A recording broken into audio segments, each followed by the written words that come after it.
الحمدللہ نستعینہ ونستغفرہ ونؤمن بہ ونتوکل علیہ ونثنی علیہ الخیر۔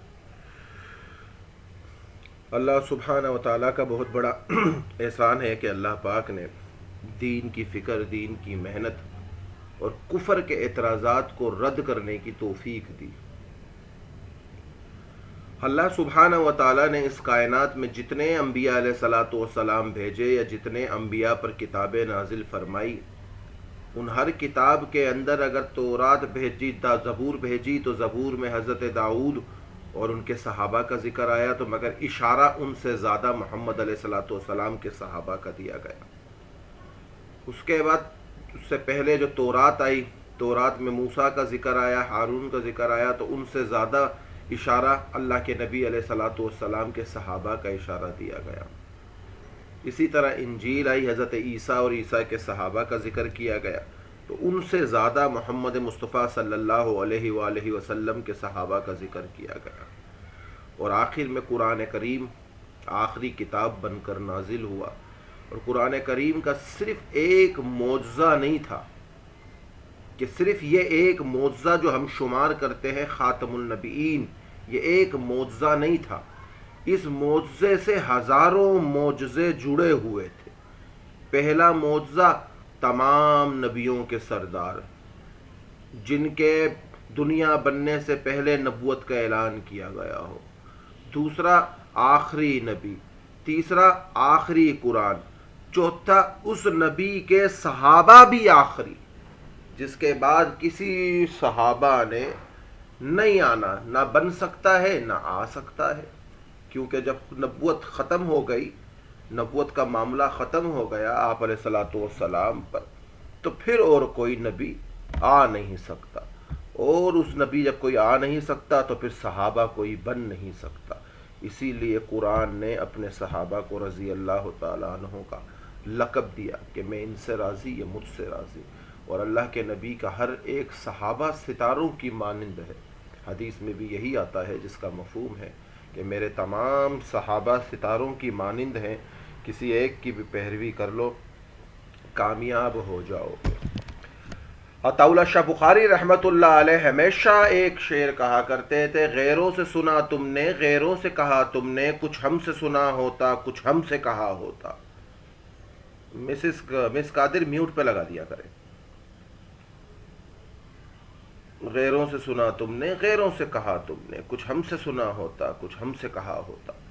کیونکہ جب تم نے غیروں سے سنا، غیر سے مراد آج کے دور 21ویں صدی کے اندر، 2022 کے اندر، یہ انٹرنیٹ، یہ سوشل میڈیا، یہ فیس بک، یہ اہل تشیع، یہ کفار، یہ جان پہچان والے وہ لبرل لوگ جو آ کے آج ہمیں صحابہ کے بارے میں بتاتے اور ہمارے دل میں وہ شک و شبہات پیدا کر دیتے کہ صحابہ نے تو یہ ظلم کیا، جو پنج تن کا نعرہ لگا کر یہ بات ثابت کرنا چاہتے ہیں کہ یہ 5 صحابہ ہی مسلمان رہے، باقی نبی کے وصال کے بعد تمام صحابہ مرتد ہو گئے، نعوذ باللہ، جو اس بات کو ماننے کو، اعتراف کرنے کو تیار نہیں۔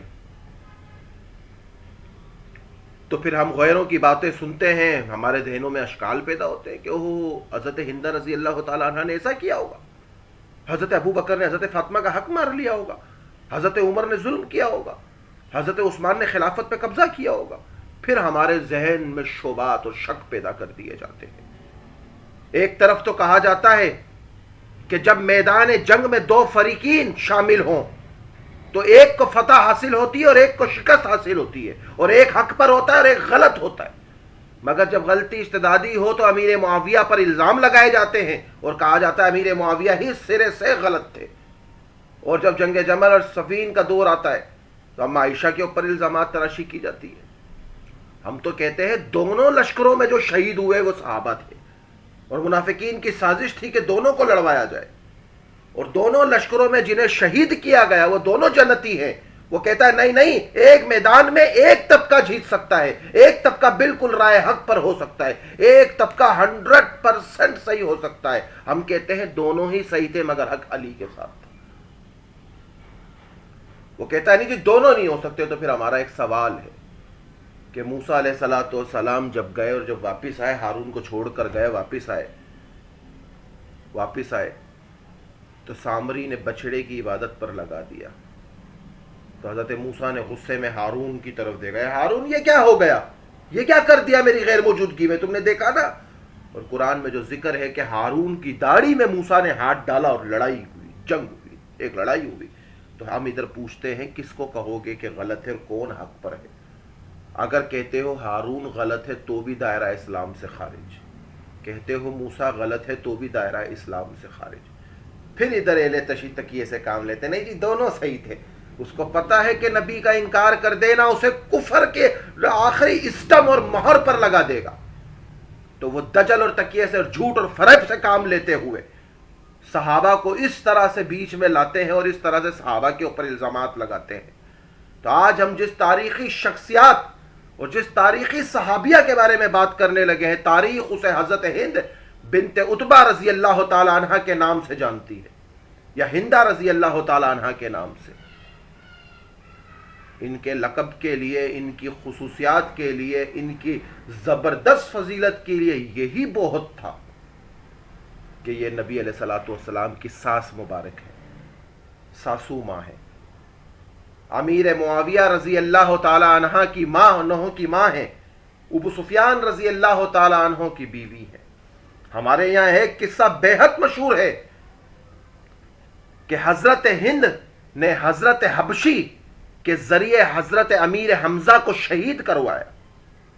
میں پھر ایک بار کہہ رہا ہوں کہ پورا بیان سنو گے تو سمجھ آئے گا. ہم وہ حدیثیں بھی بیان کریں گے جس کو اہل تشیع دلیل بناتے ہیں، پھر ہم اس کا رد کر کے بھی بتائیں گے کہ وہ حدیثوں کی حیثیت کیا ہے، کہ وہ ضعیف ہیں یا من گھڑت ہیں یا وہ مستند ہے. تو الزام کیا لگتا ہے کہ حضرت ہندہ رضی اللہ تعالیٰ عنہ اور حضرت حبشی رضی اللہ تعالیٰ عنہ کے ذریعے حضرت امیر حمزہ رضی اللہ تعالیٰ عنہ کو شہید کروایا.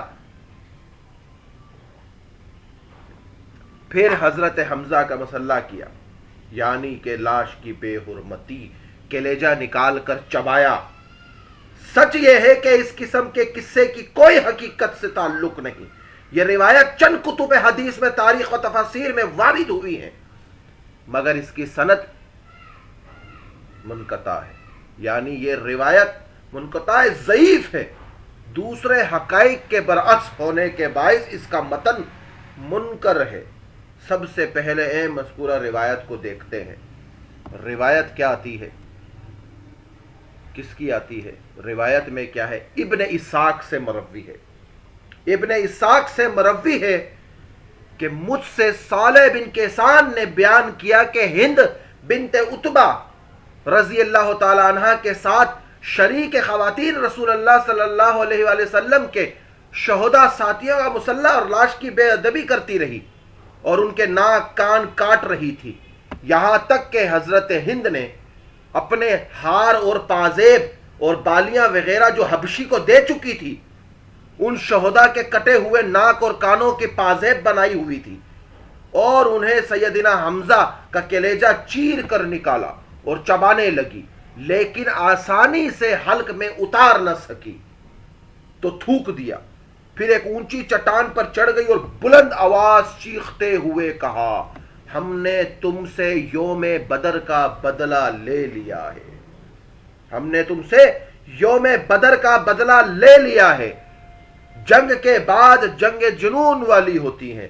عتبہ کے معاملے میں مجھ میں صبر کی سکت نہ تھی، یعنی کہ میرے باپ کے مرنے کے بعد جو بدر میں تم نے اسے مار ڈالا، مجھ میں صبر کی سکت نہ تھی، اور نہ ہی اپنے بھائی اور اپنے چچا ابو بکر پر میں نے اپنی جان کو شفا دی اور انتقام کو پورا کیا.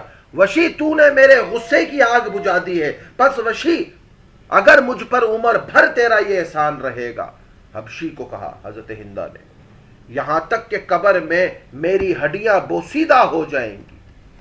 اور تخریج ابن اسحاق اسے السیرات سیرت میں روایت کیا ہے. اول تو ابن اسحاق خود بعض محدثین کے نزدیک شدید مجروح ہے. دوسرا یہ کہ صالح بن کیسان سے روایت کر رہے ہیں جو اپنی پیدائش سے 70 سال قبل کا واقعہ بیان بتا رہے ہیں، کسی واسطے سے نقل کر رہے ہیں، لہٰذا اس کی سند تو ضعیف ہے اور منقطع بھی ہے. یہ قصہ ابن کثیر نے البدایہ والنہایہ میں بھی نقل کیا ہے. پھر فرمایا ہے، کیا کہا کہ موسیٰ بن عقبہ نے ذکر کیا سیدنا حمزہ کا کلیجہ وشی نکال کر ہندہ بنت عتبہ کے پاس لائے تھے. یعنی حضرت حمزہ کو شہید کرنے کے بعد البدایہ والنہایہ میں کیا لکھتے ہیں ابن کثیر کہ موسیٰ بن عقبہ نے ذکر کیا ہے کہ حضرت حمزہ کا کلیجہ نکال کر حبشی ہندہ بنت عتبہ کے پاس لائے اور اس نے اس کو چبا نکلا لیکن نگل نہ سکی. اور پچھلی روایت میں کیا ہے کہ حضرت ہندہ نے ہی چیر کے نکالا. دونوں روایتیں ٹکرانے لگی. جب مفتی صاحب نے یہ کام میرے ذمہ لگایا نا کہ آج آپ اس کے اوپر بات کرو گے, میں نے کہا استاد جی یہ تو بڑا سینسیٹیو ٹاپک ہے, آپ اس پہ بات کریں. بولا نہیں جی میں اورنگزیب فاروقی صاحب کے ایک بیان میں جا رہا ہوں تو آپ اس پر بات کرو گے. تو پوری رات 2 دن رات میں نے یہ سارا ڈیٹا اکٹھا کیا, دلائل, ثبوت, رد, اعتراضات کے جوابات. تو وہ پورا ایک مفہوم تیار کیا گیا, پورا ایک مفہوم تیار کیا گیا کہ کیا ہے. ابن کثیر رحمت اللہ علیہ نے اپنی تاریخ میں بن اسحاق سے بھی نقل کیا ہے کہ فرق صرف یہ ہے کہ ابن اسحاق نے لکھا ہے, ابن اسحاق نے لکھا ہے کہ ہند نے عورتوں کے ساتھ مل کے مسلح کیا, لاش کی بے ادبی کی.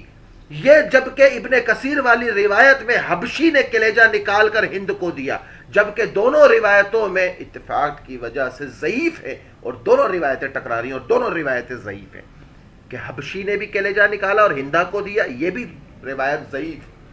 اور حضرت ہندہ نے پیٹ چیر کر حضرت امیر حمزہ رضی اللہ تعالیٰ عنہ کا کلیجہ نکالا, یہ بھی روایت ضعیف. حقیقت یہ ہے کہ حضرت حمزہ کی شہادت میں حضرت ہندہ رضی اللہ تعالیٰ عنہ کا کوئی کردار نہ تھا.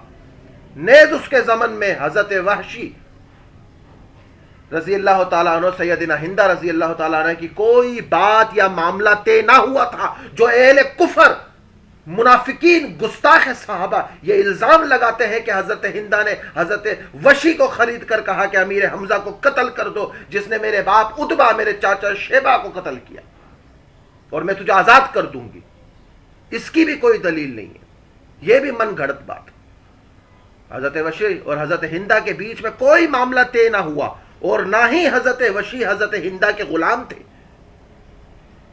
جو انسان جس کا غلام ہوتا ہے تاریخ میں اس کے اوپر ثبوت موجود ہوتے ہیں کہ اسے ہی یہ اختیار ہے کہ وہ اپنے غلام کو آزاد کرے. جب وشی اور یعنی کہ حبشی اللہ کے نبی کے جو صحابی حبشی ہیں نہ حضرت ہندہ کے غلام ہیں نہ حضرت ہندہ سے کوئی معاملہ تھے تو حضرت ہندہ انہیں آزاد کرنے کا کیسے کہیں گی. سیدنا امیر حمزہ رضی اللہ تعالیٰ عنہ غزوہ بدر میں اپنا تیمیہ بن عدی کو قتل کیا اور جبیر بن معتم رضی اللہ تعالیٰ عنہ تیمیہ بن عدی کے بھتیجے تھے جو کہ اس وقت مسلمان نہ ہوئے تھے.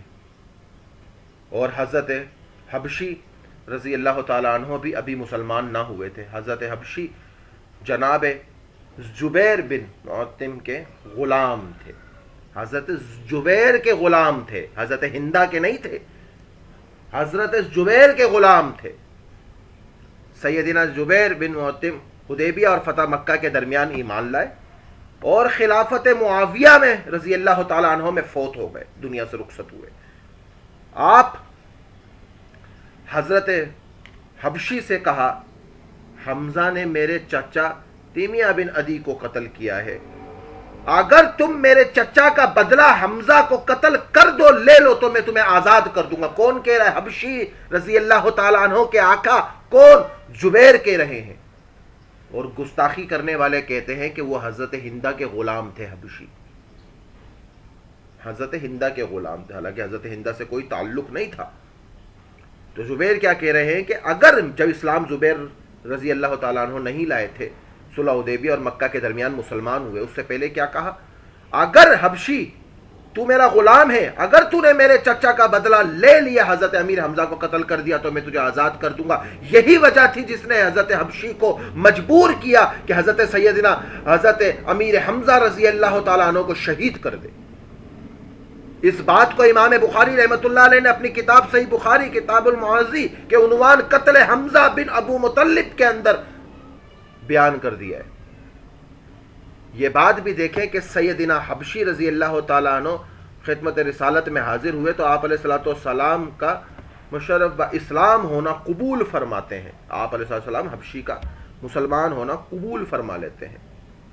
اور فرمایا کہ آپ اپنا چہرہ میرے سامنے نہ لایا کریں، لیکن اس کے برعکس، یعنی حبشی کو اللہ کے نبی نے کیا کہا؟ اے حبشی، میں نے تیرا اسلام قبول کر لیا تو نے جو کلمہ پڑھا، میں نے تجھے جنت کا ٹھیکیدار بنا دیا، مگر میرے سامنے نہ آیا کر، سامنے اپنا شکل تھوڑی سی میرے پیچھے رکھ لیا کر، میرے پیچھے بیٹھ جایا کر، تو سامنے آتا ہے تو چاچا کی یاد تازہ ہو جاتی ہے، جو چاچا مجھ سے بڑی محبت کرتا ہے، مگر معاف کر دیا، سچے دل سے معاف کر دیا۔ یہ تو ہو نہیں سکتا تھا کہ نبی کے دل میں کچھ اور ہو، زبان پر کچھ اور ہو، نہیں، نبی کی زبان پر بھی وہی، دل میں بھی وہی، تلوار پر بھی وہی تھا۔ تو نبی علیہ الصلوۃ والسلام نے کہا ہے حبشی میں نے تجھے معاف کر دیا، مگر میرے سامنے نہ بیٹھا کر، پیچھے بیٹھا کر۔ تو یہ حبشی کو کیوں کہا گیا کہ حبشی رضی اللہ تعالیٰ عنہ نے حضرت جبیر کے کہنے پر حضرت امیر حمزہ کو شہید کیا، صرف شہید کیا، نیزہ مار کر شہید کیا۔ اب دیکھیں آگے اس کے برعکس کیا ہے۔ جب حضرت ہندہ رضی اللہ تعالیٰ عنہ اسلام لاتی ہیں تو آپ علیہ الصلوۃ والسلام خوشی کا اظہار فرماتے ہیں، اور اس موقع پر آپ علیہ الصلوۃ والسلام سیدنا ہندہ رضی اللہ تعالیٰ عنہ کے مابین ہونے والی باقاعدہ گفتگو کا تذکرہ بھی کرتے ہیں، کتب میں موجود ہے۔ کیا وجہ تھی کہ نبی علیہ الصلوۃ والسلام نے حضرت ہندہ سے حضرت امیر حمزہ کے شہادت کے حوالے سے کوئی سوال نہ کیا، اور نہ اس کا کوئی ثبوت ہے تاریخ میں؟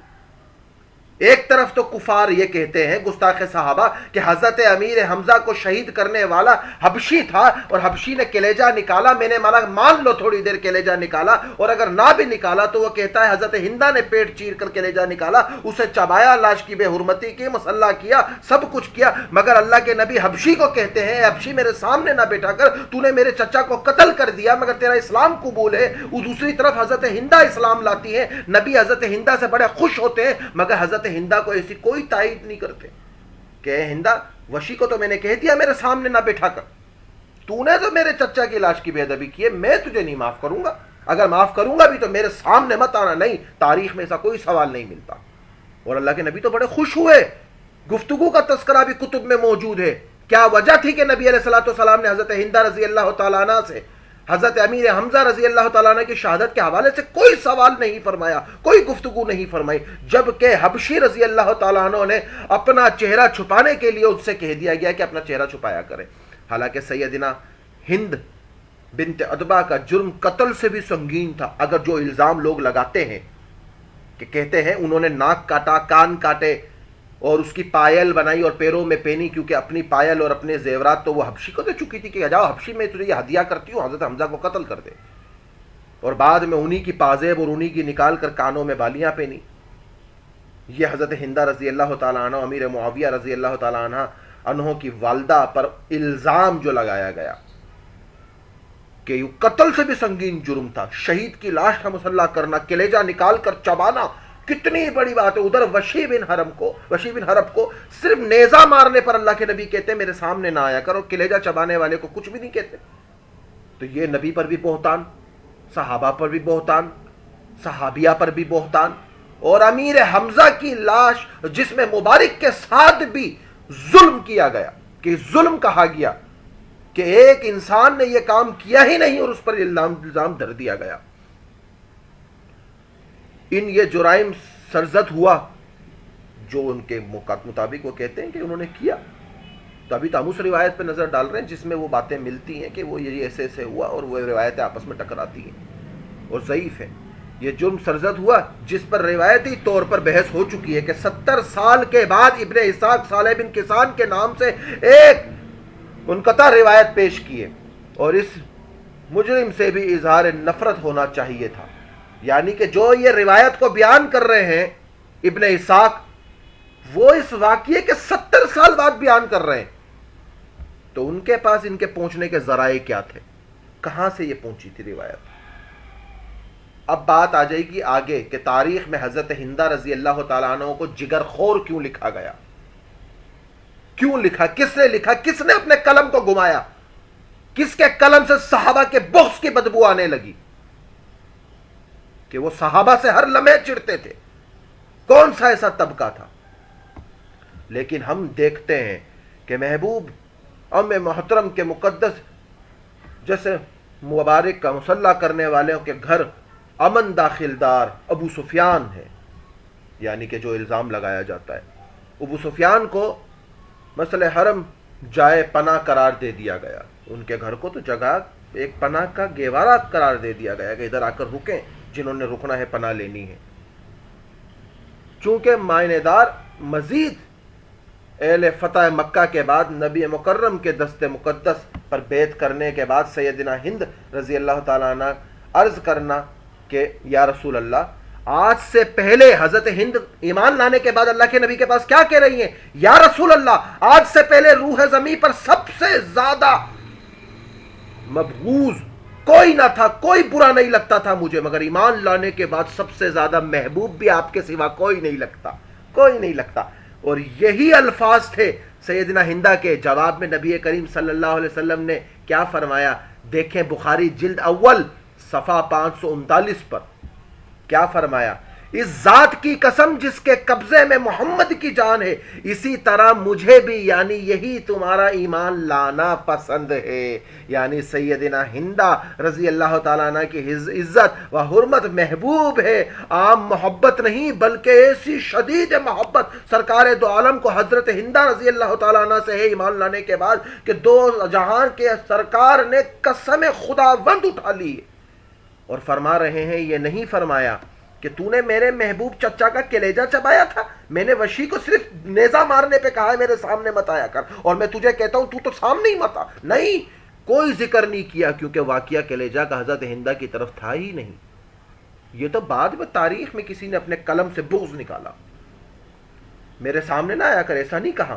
بس تیرا اسلام قبول ہے یہ بھی نہیں کہا، بلکہ قسم کھا کر محبت کا اظہار کیا حضرت ہندہ سے. فتح مکہ کے بعد بہت لوگ ایمان لائے، مگر محبت اور عقیدت سے بھرپور وہ الفاظ جو نبی نے حضرت ہندہ سے کہے وہ کسی سے نہیں کہے، کسی سے نہیں کہے.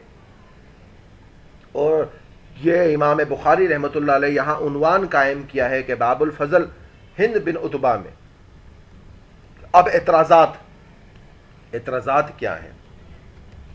اعتراضات پہ بات کرتے ہیں. ابن اسحاق سے مروی ہے کہ مجھ سے صالح بن کیسان نے بیان کیا کہ ہند بن عتبہ رضی اللہ تعالیٰ عنہ کے ساتھ شریک خواتین، رائمن میوٹ پہ لگاؤ، شریک خواتین. آواز نہیں آ رہی ہے کسی کو؟ آواز نہیں آ رہی ہے؟ ابن اسحاق سے مروی ہے کہ مجھ سے صالح بن کیسان نے بیان کیا کہ ہند بن عتبہ رضی اللہ تعالیٰ عنہ کے ساتھ شریک خواتین رسول اللہ صلی اللہ علیہ وآلہ وسلم کے شہید ساتھیوں کا مسلح کرنے لگی، یعنی کہ بے ادبی کرنے لگی اور ان کے ناک کان کاٹ رہی تھی، یہاں تک کہ ہند رضی اللہ تعالیٰ عنہ نے اپنے ہار اور پازیب اور بالیاں وغیرہ حبشی کو دے چکی تھی. اس شہداء کے کٹے ہوئے کان ناک کے پازیب بنا کر وہ پہنتی اور انہیں سیدنا حضرت حمزہ کا کلیجہ چیر کر نکالا اور چبانے لگی، لیکن بآسانی حلق میں اتار نہ سکی تو تھوک دیا. پھر ایک اونچی چٹان پر چڑھ گئی اور بلند آواز چیخنے لگی کہ ہم نے تمہیں یوم بدر کا بدلہ لے لیا، جنگ کے بعد جنگ جنون والی تھی. عتبہ کے معاملے میں مجھ میں صبر نہیں تھا، یعنی کہ میرے باپ کے معاملے میں مجھ میں صبر نہیں تھا، اور میرے بھائی اور چچا اور ابو بکر میں اپنی جان کو شفا اور انتقام کو پورا کیا ہے. وشی تو میرے غصے کی آگ کو ٹھنڈا کر دیا اور میں تیری احسان مند ہوں. اور اس کے بعد کیا کہا؟ یہ پورا واقعہ جو تھا، جو بیان ہوتا ہے، جو بیان کیا جاتا ہے. اور تخریج ابن اسحاق نے اسے سیرت جلد 3 صفحہ 36 میں روایت کیا ہے. اس کی سند ضعیف ہے، ضعیف ہے اور بالکل ضعیف سند اور من گھڑت قصہ. یہ قصہ ابن کثیر نے البدایہ اور نہایہ میں بھی نقل کیا. پھر فرمایا کیا کہا؟ ابن کثیر رحمۃ اللہ علیہ اپنے تاریخ میں ابن اسحاق میں نقل کیا ہے کہ فرق صرف یہ ہے کہ ابن اسحاق نے لکھا ہے کہ ہند نے عورتوں کے ساتھ مل کے لاش کی بے ادبی کی، اور ابن کثیر والی روایت میں ہے کہ وشی نے کلیجہ نکال کر ہند کو دیا، جبکہ دونوں روایتیں ضعیف ہیں، ضعیف ہیں. اب جواب اس کا کیا دیتے ہیں ہم؟ اعتراض ان پر یہ کیا جاتا ہے. ہم کہتے ہیں چلو جی پہلی روایت کو بھی لے لیتے ہیں تھوڑی دیر کے لیے کہ حضرت ہند نے کلیجہ نکالا، اور دوسری بھی لے لیتے ہیں کہ حضرت ہند کو وشی نے کلیجہ دیا. اب جواب، ترجمہ، جواب کیا ہے کہ نبی کریم صلی اللہ علیہ وسلم کو اللہ نے آخری پیغمبر بنا کر بھیجا اور اس بات کو قرآن میں یوں بیان فرمایا. ترجمہ، محمد تم مردوں میں کسی کے باپ نہیں، لیکن اللہ کے رسول اور خاتم النبیین اور ہر چیز کے عالم ہو، ہر چیز پر عالم ہو۔ نبی کریم صلی اللہ علیہ وسلم کی شریعت کو بھی اللہ تعالیٰ نے آخری بنا دیا، آپ کو دی ہوئی کتاب کو بھی آخری بنا دیا، آپ کے ساتھیوں کو بھی رضی اللہ تعالیٰ عنہ بنا دیا، جو اس سے پہلے کسی پیغمبر کے ساتھیوں کو نہیں ملا۔ مگر یہ بھی حقیقت ہے کہ تاریخ اسلام میں مورخین نے عموماً صحابہ سے متعلق اپنی کتب میں ایسی روایتوں کو جگہ دی ہے جس سے یہ لوگوں کو کوسوں دور تھے، یعنی کہ بہت دور، جو اسلام سے دور تھے، اور انہیں پھر اللہ نے اسلام کی دولت سے نوازا اور انہیں کتابوں میں جگہ ملی، ان کی حدیثوں میں، واقعات میں، روایات میں۔ یہ روایت فضائل کے باب میں سے بھی آتی ہے اور تقصیر کے باب میں بھی اس قسم کی روایتوں کا کافی تعداد میں موجود ہے، لیکن یہاں اس پر مختصر مقالہ میں حضرت ہند بنت عتبہ رضی اللہ تعالیٰ عنہ سے متعلق تاریخ کی روایت کو موضوع تحقیق بنایا جا رہا ہے، جو کہ زبان زد عام میں روایت کچھ یوں ہے، جو اس چیز کو آج موضوع بنا کر پیش کر رہے ہیں کہ حضرت ہندہ رضی اللہ تعالیٰ عنہ پہ الزام تراشی کر رہے ہیں۔ اچھا، یہ لنک ایکسپائر ہو جائے گا، یہ لنک میں واپس دوں گا، تو اس کو جوائن کر لینا تاکہ یہ نشست پوری سمجھ میں آ جائے تو جس کو بنایا جا رہا ہے۔ اصل کیا ہے، اصل چیز کیا بیان کی گئی ہے؟ ترجمہ: قریش بڑی شان و شوکت سے جنگ کے لیے نکلے، اور قریش کے مختلف قبیلے اور وہ لوگ بنو کنانہ اور اپنا تیمہ میں سے تھے، ان کے ساتھ تھے، اور یہ لوگ اپنی پردہ نشین عورتوں کو بھی ساتھ لے گئے تھے۔ اب یہ سننے والی بات ہے، کون کہہ رہے ہیں؟ اب وہ جو قصہ بیان کر رہے ہیں کہ قریش بڑی شان و شوکت کے ساتھ جنگ کے لیے نکلے، اور قریش کے مختلف قبیلے، وہ لوگ جو بنو کنانہ اور اپنا تہمہ میں سے تھے، ان کے ساتھ تھے، اور یہ لوگ اپنی پردہ نشین عورتوں کو بھی ساتھ لے گئے تاکہ وہ عورتوں کی نگرانی کے احساس سے جنگ سے منہ نہ موڑ سکیں، یعنی انہیں یہ خیال نہ رہے کہ ہم جنگ لڑنے جا رہے ہیں صحابہ کے خلاف، تو کہیں ایسا نہ ہو کہ ہمیں یہ دل میں خیال آئے کہ ہماری عورتیں پیچھے ہیں، وہ کیا کریں گے، تو عورتوں کو بھی ساتھ لے گئے کہ چلو چلو ساتھ چلو، منہ نہ موڑنے۔ پس ابو سفیان بھی نکلے، اور وہ لوگ کے قائد تھے، اس کے ساتھ ہند بنت عتبہ بن ربیعہ بھی تھی، اور علقمہ بن ابو جہل بھی، بن حشام بھی، بن مغیرہ بھی نکلے، اور ان کے ساتھ ام حکیم بن حارث بھی، بن حشام بن مغیرہ بھی تھی، حارث بن حشام بھی تھے، اس کے ساتھ فاطمہ بنت ولید بن مغیرہ بھی تھی، حضرت خالد بن ولید کی بہن صفوان بن امیہ بن خلف بھی تھے نکلے، اور ان کے ساتھ برا تھی۔ اور ایک روایت میں ہے کہ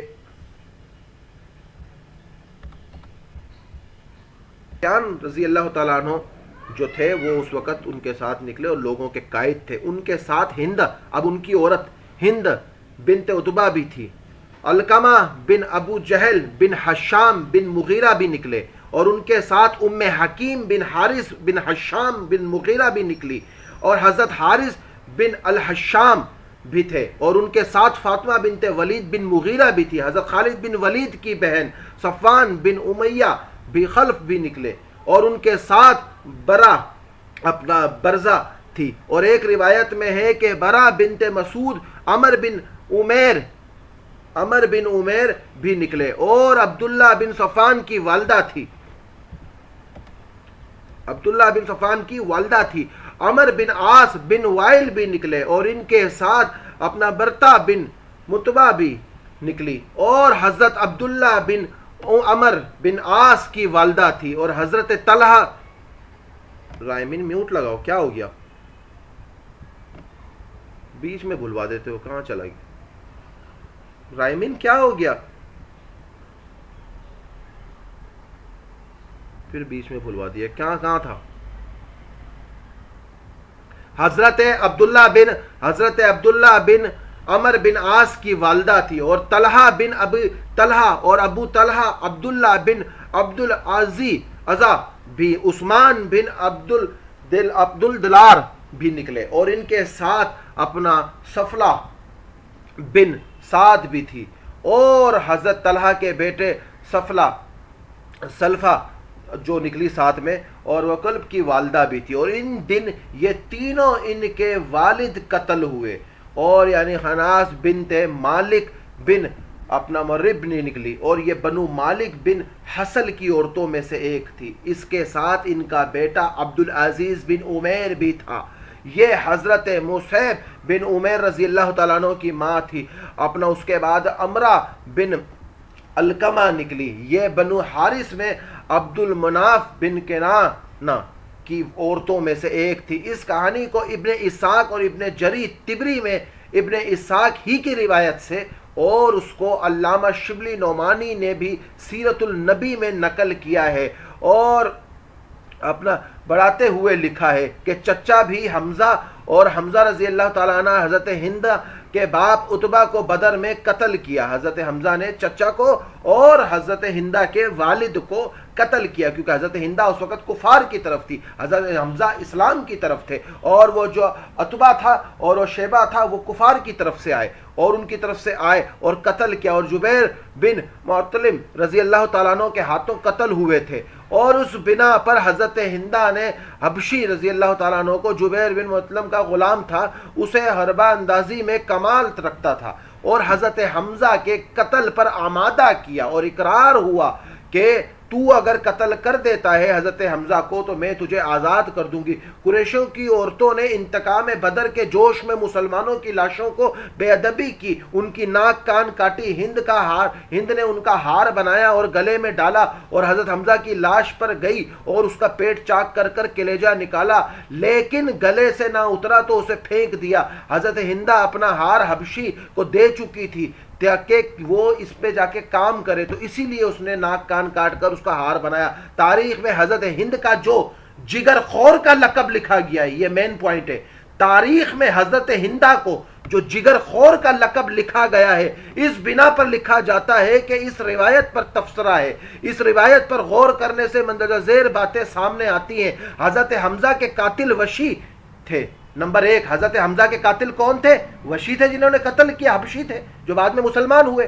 حضرت حبشی جو تھے وہ زبیر کے غلام تھے, تو تاریخ نے پھر ان کو حضرت ہندہ کا غلام کیوں کہا جنہوں نے ان کو کہا. حضرت حمزہ کے قتل کے بعد ان کی آزادی اپنا کیا تھی؟ موقف تھی. اسی قتل پر بعض مورخین کے متعلق حضرت زبیر نے آمادہ کیا, بعض کے بقول حضرت ہندہ نے, اور بعض مورخین کے نزدیک حضرت ہندہ نے اس کو آزاد کرنے کا وعدہ کیا اور اس کا غلام بھی نہ تھا. یہ کیسے ہو سکتا ہے کہ جب وہ حضرت ہندہ کا غلام ہی نہیں ہے تو حضرت ہندہ اسے آزاد کرنے کا یقین دہانی کیسے دلا سکتی ہے؟ یعنی کہ یہ سراسر ان کی طرف بہتان لگایا گیا. صرف ان سے ایک دشمنی نکالی گئی جس نے اپنے قلم گھمائے, جنہوں نے بیچ میں رد و بدل کرنے کی کوششیں کی گئی. اب کن نے کی وہ بھی آگے بات آتی ہے. تو بعض کے نزدیک زبیر جو تھے انہوں نے آزاد کرنے کا وعدہ کیا تھا. اب سوال یہ ہے کہ حضرت حبشی جو ہے وہ تو زبیر کے غلام تھے, تو ان کو آزاد کرنے کا اختیار حضرت ہندہ کو کس نے دے دیا؟ کہ جو کہتے ہیں کہ حضرت ہندہ نے کہا کہ امیر حمزہ کو تو شہید کر دے تو میں تجھے آزاد کر دوں گی, حالانکہ وہ تو غلام کس کے ہیں؟ حضرت زبیر کے. اس جنگ میں قریش کی معتدل عورتیں شریک تھی, تو تمام عورتوں نے مسلمانوں کی لاشوں کی بے ادبی کی, ان کے ناک کان کاٹے. اب سوال یہ پیدا ہوتا ہے کہ عورتوں کے بارے میں مورخین کو صرف حضرت ہندہ ہی نظر کیوں آئی, باقی عورتیں نظر کیوں نہیں آئی؟ ان کا ذکر کیوں نہیں آیا کہ انہوں نے بھی لاش کی بے ادبیاں کی؟ کیونکہ جن عورتوں کے میں نے نام گنوائے یہ صحابیاں جو بعد میں صحابیاں بنی, یہ ساری اس جنگ میں شریک تھی. ان کا مقصد ہی یہ تھا کہ چلو جی لاشوں کی بے ادبیاں کریں گے, اور قریش اس لیے ساتھ لے گئے کہ چلو جی چلے چلتے, کل کو ہم کو واپسی کو بھاگنے کا خیال ذہن میں نہ آئے. تو تاریخ میں صرف حضرت ہندہ ہی نظر کیوں آئی کہ حضرت ہندہ نے کلیجہ چبایا؟ باقی بھی تو عورتیں تھیں, انہوں نے بھی کلیجے چبائے ہوں گے, مگر کسی ایک کا نام کتابت اور روایت کے اندر نہیں آتا کہ کس نے کلیجہ چبایا. کوئی بھی نہیں آیا, کسی اور صحابی کی لاش کے حوالے سے بھی نام نہیں آیا. نظر آئی تو باقی صرف ایک ہی عورت حضرت ہندہ جس نے لاش کی بے ادبی کی. آخر باقی عورتوں کا حال کیوں نہیں بیان کیا گیا جس کے نام طبری کی روایت میں اوپر جو ہم نے ذکر کیے وہ چلے گئے. اس کے بعد کیا ہے, امام علامہ شبلی نے اس کو جگر خور کا لقب دیا ہے, جگر خور کا لقب دیا ہے, اور کہا ہے کہ تاریخ کی کتابوں میں اس کا نام جگر خور ہے. کس کا نام جگر خور ہے؟ حضرت ہندہ کا نام لکھا گیا ہے. اور لیکن کسی بھی عربی لغت کی کتاب اٹھائی جائے تو جگر خور کا لفظ نہیں ملتا, بلکہ جگر خور کا لفظ تو کس میں ملتا ہے؟ فارسی میں. ایسا معلوم ہوتا ہے کہ یہ لوگ بنو امیہ کے خاندان کے ساتھ کسی خاص دشمنی نکالنا چاہتے تھے۔ فارس کی زبان کے لوگوں نے یہ نام رکھ دیا تھا۔ اس روایت کو ابن اسحاق کے علاوہ کوئی اور روایت نہیں کرتا، یعنی کہ جو حضرت ہندہ رضی اللہ تعالیٰ عنہ کو جگر خور کہا گیا وہ عربی کی لغت میں کہیں نہیں کہا گیا تو فارسی میں، اور فارسی جو تھے، فارس کے رہنے والے ایرانی جو تھے، سوانی جو تھے، فارسی جو تھے، ان کو بنو امیہ سے بڑی سخت چڑ تھی، امیر معاویہ سے بھی چڑ تھی، حضرت ام حبیبہ سے بھی چڑ تھی، ابو سفیان سے بھی چڑ تھی، حضرت ہند سے بھی چڑ تھی، ان کو سب سے چڑ تھی۔ تو یہ لقب جو دیا کس نے دیا؟ فارسیوں نے دیا۔ تو یعنی سمجھ میں آ گیا کہ ان کو حضرت امیر خاندان سے، امیر معاویہ کے خاندان سے خاص بنو امیہ سے ان کو چڑ تھی، اور آج بھی ان کے بیانوں میں حضرت بنو امیہ کے اوپر یہ لعن طعن کرتے ہیں۔ اب اہم سوال یہ ہے کہ حضرت حبشی فتح مکہ کے بعد نبی کریم صلی اللہ علیہ وآلہ وسلم کے پاس گئے تو نبی نے فرمایا کہ تو مجھے اپنا چہرہ نہ دکھایا کر، چھپا سکتا ہے، دکھا نہیں سکتا، چھپا سکتا ہے، اس وجہ سے کہ صرف حضرت حمزہ کو تو نے قتل کیا تھا۔ اب سوال یہ ہے کہ قتل کے ائمہ پر نبی نے حضرت حبشی کو کہا کہ چہرہ مت دکھایا کر، اور حضرت ہندہ کے بارے میں کہ انہوں نے تو لاش کی بے ادبی کی، تو اللہ کے نبی نے انہیں اس کے بارے میں کچھ بھی نہیں کہا۔ تو یہ بھی بہتان باندھا گیا نبی پر، حضرت ہندہ پر، حضرت اوروں پر، صحابہ پر، ابو سفیان پر، سب پر۔ حبشی کے ساتھ آزادی اور انعام کا وعدہ کیا، اور نبی علیہ السلام کا برتاؤ کیوں نہیں بدلا حضرت ہندہ کے ساتھ؟ یعنی زبیر اور ہند کے ساتھ، اور ان دونوں کے ساتھ تو حبشی رضی اللہ تعالیٰ عنہ سے بھی سخت برتاؤ کرنا چاہیے تھا، لیکن ہم دیکھتے ہیں کہ انہوں نے دونوں کے ساتھ بہت اچھا برتاؤ کیا اللہ کے نبی نے۔ اور اس جنگ میں جتنے بھی صحابہ شریک تھے کسی بھی طرح کی کوئی روایت نقل نہیں کی۔ اتنے سارے صحابی تھے جو بعد میں مسلمان ہوئے، وہ سارے کہہ سکتے تھے ہم نے اپنی آنکھوں سے دیکھا ہے، ہم خود لڑے ہیں حضرت ہندہ کے ساتھ، حضرت ہندہ نے کیا، مگر کسی ایک صحابی کی طرف سے روایت نہیں آئی، کسی ایک صحابی کی طرف سے روایت نہیں آئی، ایک صحابی کی طرف سے بھی۔ اور حضرت ہندہ کی طرف قلم موڑا گیا تو فارس سے موڑا گیا، کیونکہ بنو امیہ سے ان کو سخت دشمنی تھی۔ اس جنگ میں جتنے بھی صحابہ شریک تھے کسی ایک نے بھی روایت نقل نہیں کی، اور کفار کی طرف سے اس جنگ میں جتنے مرد اور عورتیں شریک تھی جن کے نام اوپر روایت میں گئے ہیں، اس جنگ کے چشم دیدار گواہ تھے وہ، ان میں سے کسی ایک نے بھی حضرت ہندہ کا یہ قصہ بیان نہیں کیا۔ اور حضرت حمزہ رضی اللہ تعالیٰ عنہ کی لاشوں کے ساتھ ایسا برتاؤ کہاں؟ البتہ ابو سفیان نے جنگ کے اختتام پر ایک اعلان کرتے ہوئے کہا تھا ہمارے کچھ افرادوں نے لاش کی بے ادبی کی ہے، لیکن میں نے ان کو حکم نہیں دیا تھا، اور نہ میں اسے اچھا سمجھتا اور نہ میں اسے برا، میں نے حکم نہیں دیا تھا کسی کو بھی کہ آنکھ کان ناک منہ کاٹ دو، یہ اپنی طرف سے جس نے کیا ہے۔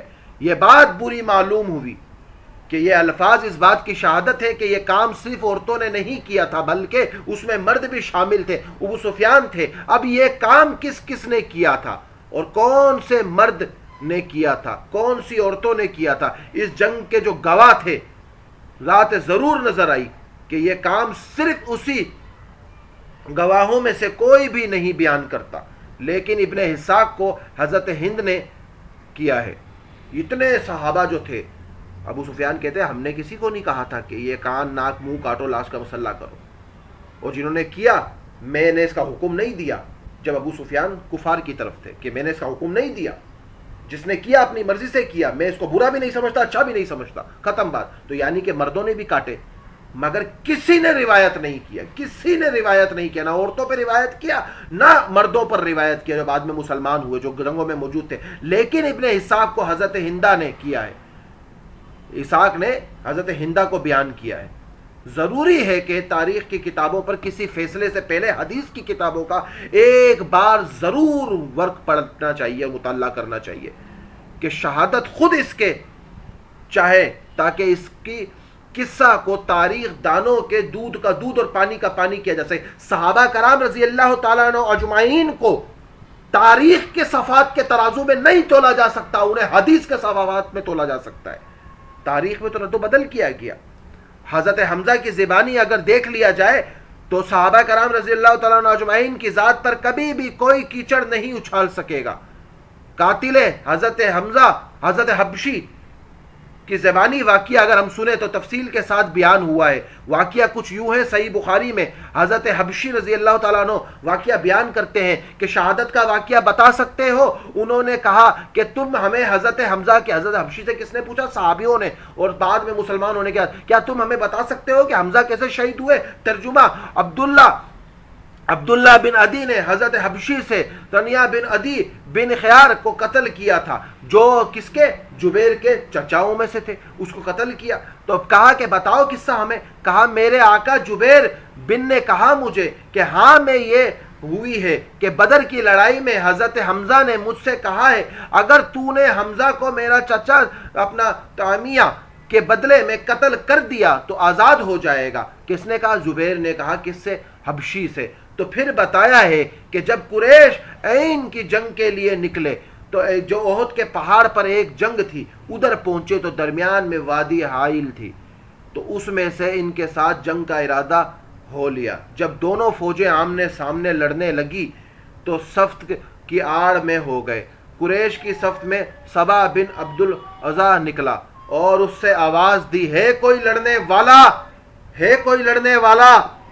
اس بن عبد المطلب نکل کر آئے. کون؟ حمزہ عبد المطلب نکل کر آئے اور کا فرمایا، اے سبا، اے ام نمار کے بیٹے جو عورتوں کی ختنہ کیا کرتی تھی، ان کے بیٹے، میں آیا ہوں تجھ سے لڑنے، میں آیا ہوں. تو اس وقت رسول اللہ صلی اللہ علیہ وسلم سے لڑنے انہوں نے کیا کہا؟ حضرت حمزہ نے کہ تو رسول اللہ صلی اللہ علیہ وسلم کے لشکر میں لڑنے آیا ہے، ان کے خلاف لڑنے آیا ہے، ان سے لڑنے آیا ہے. پھر حضرت حمزہ کی طاق میں تھا کون؟ حبشی.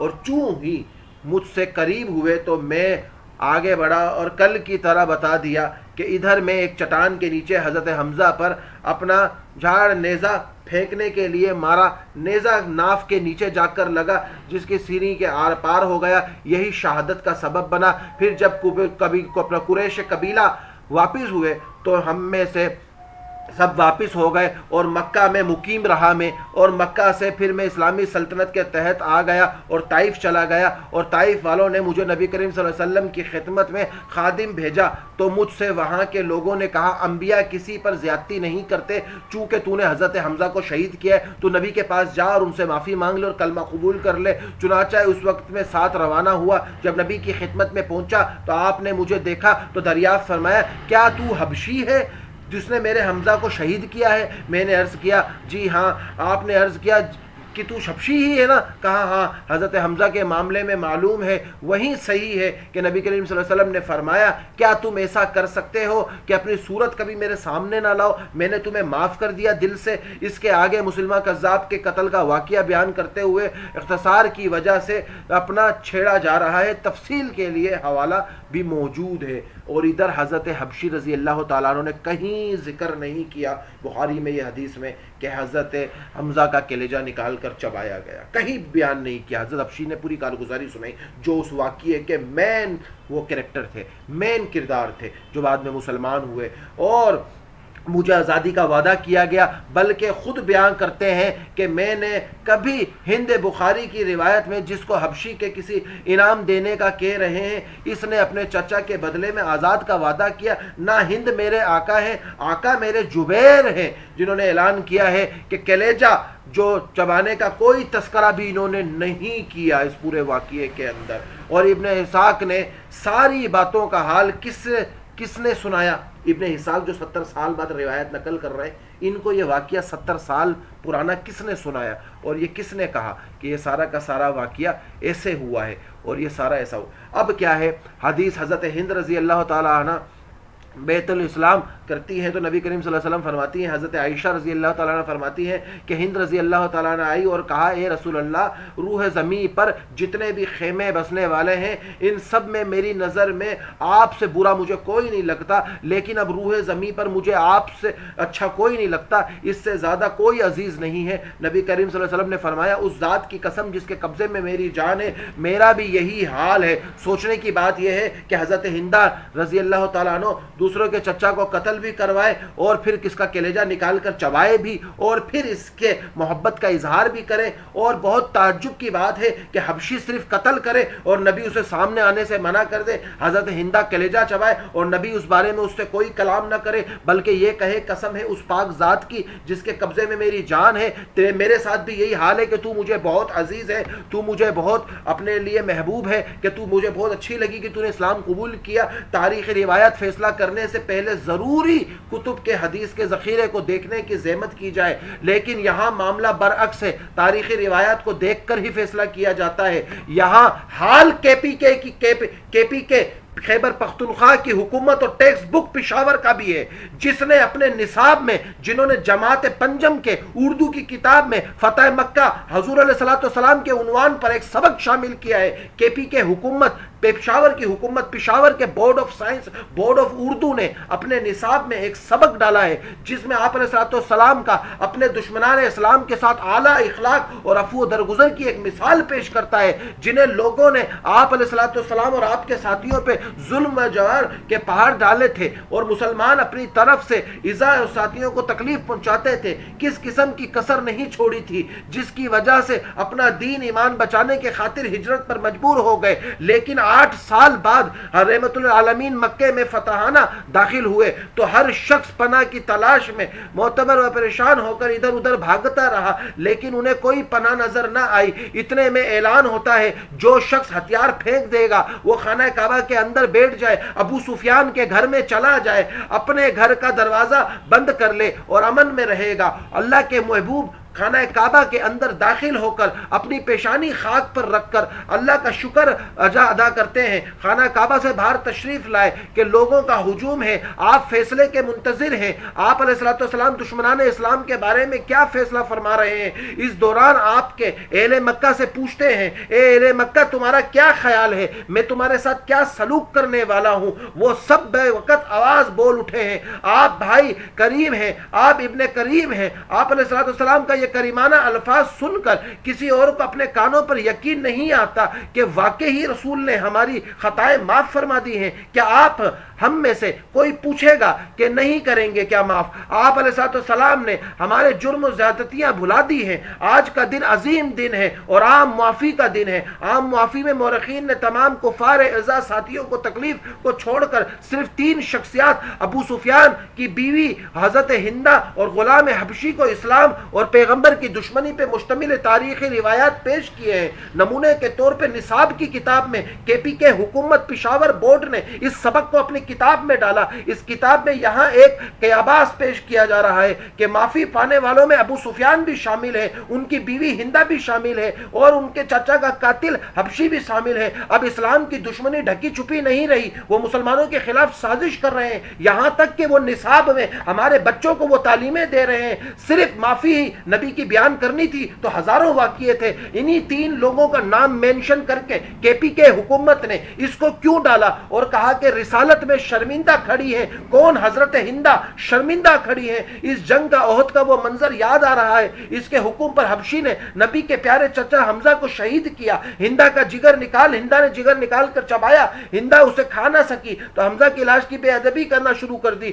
آج وہ سوچ رہی ہے کس منہ سے پیغمبر عالم کے سامنے جاؤں گی, معافی مانگوں گی. بالآخر خدمت میں حاضر ہوئی اور مسلمان ہو گئی. حضور نے معاف فرما دیا. حضرت حمزہ قاتل حبشی کو بھی معاف فرما دیا اور یقین نہیں آ رہا لوگوں کو کہ حبشی بھی معاف ہے, ہندہ بھی معاف ہے, ابو سفیان بھی معاف ہے. وہ خوف کے مارے بھاگے گئے ہیں اور کچھ عرصہ چھپتا رہا اور پھر آخر رحمت اللہ عالمین کی خدمت میں حبشی نے آ کر اسلام قبول کر لیا. اب کے پی کے حکومت Khyber Pakhtunkhwa text book of Lahore Urdu لازمی برائے جماعت پنجم صفحہ 15 سے 12 کے اندر اب کارکین فیصلہ کریں کہ کسی صحابیہ کے متعلق ہماری نصاب میں یہ سبق ڈالنا کیا کھلم کھلا تضاد نہیں تھا کہ ہمارے بچوں کے ذہن میں حضرت ہندہ کی نفرت بھرنا, حضرت ابو سفیان کی نفرت بھرنا, حضرت حبشی کی نفرت بھرنا, ان کے باتوں میں ڈالا جائے, ان کے درس میں ڈالا جائے, ان کی پیغام بچپن میں ڈالا جائے. جب وہ بچپن سے یہ قصے پڑھیں گے تو پھر بچے بڑے ہو کر حضرت ہندہ کو کلیجہ چبانے والے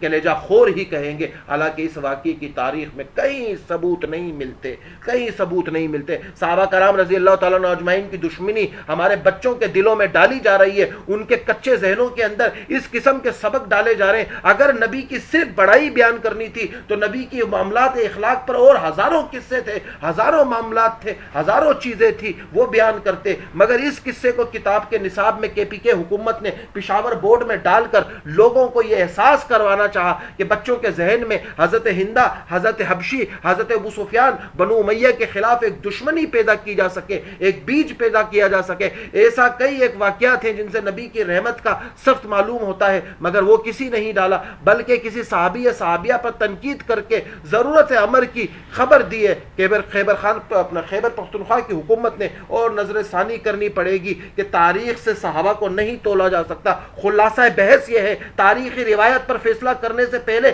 ضرور ہے کہ حدیث کے صفحات کو دیکھ لیا جائے۔ اسلامی تاریخ کی ہی وجہ سے مختلف فرقے ایک دوسرے کے ساتھ لڑ رہے ہیں، اسی لیے تو کہتے ہیں کہ کبھی بھی کسی چیز کے محبت اور بغض انسان کو اندھا بنا دیتی ہے۔ اسلامی تاریخ اسی طرح روایت سے بھری ہوئی ہے جس میں کسی ایک کی تعریف کی جاتی ہے اور دوسرے کو ذلیل کیا جاتا ہے۔ اس کی چھوٹی سی مثال ایک دیتا چلوں کہ حضرت عمر رضی اللہ تعالیٰ عنہ پر الزام ہے حضرت فاطمہ کے گھر کا دروازہ توڑا، آ کر گرا دیا، آگ لگا دیا، حضرت فاطمہ کا ہاتھ ٹوٹ گیا، جلا دیا ان کے گھر کو، اور یہ ہوا۔ ایک طرف میں پوچھتا ہوں حضرت عمر نے اگر یہ عمل کیا بھی تھا تو حضرت فاطمہ تو وہ ہیں جو پورے اسرات پر آئیں گی تو لوگوں کو نظر جھکا دینے کا حکم ہوگا، جو کہتی ہے میرا جنازہ رات میں نکالو کسی کی اور نظر بھی نہ پڑے۔ وہ پردے کا وہ پیکر ہے، وہ شرم حیا کا وہ پیکر ہے، وہ وفا پرستی کی لاج زہرا، وہ مقام کون حسین وہ ہے، کرے گی جنت پہ راج زہرا، جو ہوگی تیرے قدم کی مٹی، متقی کے سر کا ہے تاج زہرا، جو تیرے شوہر سے بغض رکھے مریض ہے لا علاج زہرا، شبیر و شبر دی امی زہرا،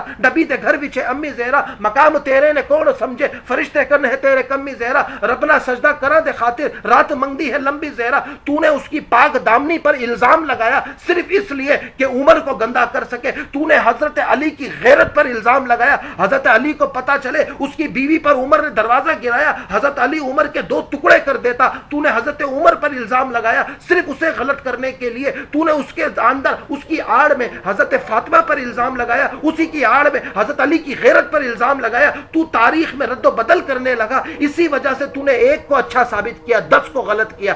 آج بھی تو نے یہی کیا۔ بنو امیہ سے تجھے وہ دشمنی تھی، تو نے حضرت ہندہ کو غلط کرنے کے لیے نبی علیہ السلام کے چچا کے جسم مبارک کا بھی خیال نہ رکھا، اس پر بھی الزام پر الزام دھرتا چلا گیا، اور تو اسی طرح سے تاریخ کے اندر ہیرا پھیری کرتا رہا۔ آج یہی واقعات ہمارے نصاب اور کتابوں میں شامل کیے جا رہے ہیں۔ حضرت ہند رضی اللہ تعالیٰ عنہ باقی صحابیہ کی طرح مورخین کی روایت سے بچ نہ سکی، وہ بھی اس میں پھنس گئی، مورخین نے بھی ان کی طرف قلموں کو موڑ دیا اور اسی طرح اسی بات کو منسوخ کیا گیا، اور جن کی سزا سن کر ہر مسلمان کا خون گرما جاتا ہے کہ حضرت ہندہ نے نبی علیہ السلام کے چچا کے ساتھ اتنا ظلم کیا جس کی تاریخ کے کوئی واقعے کی کوئی سند بیان نہیں ہے۔ حضرت ہندہ رضی اللہ تعالیٰ عنہ پر اتنا بڑا بہتان باندھا گیا۔ یہ اس پورے واقعے کا نچوڑ ہے۔ اب جسے کوئی بات سمجھ نہیں آئی ہے تو وہ پوچھ سکتا ہے۔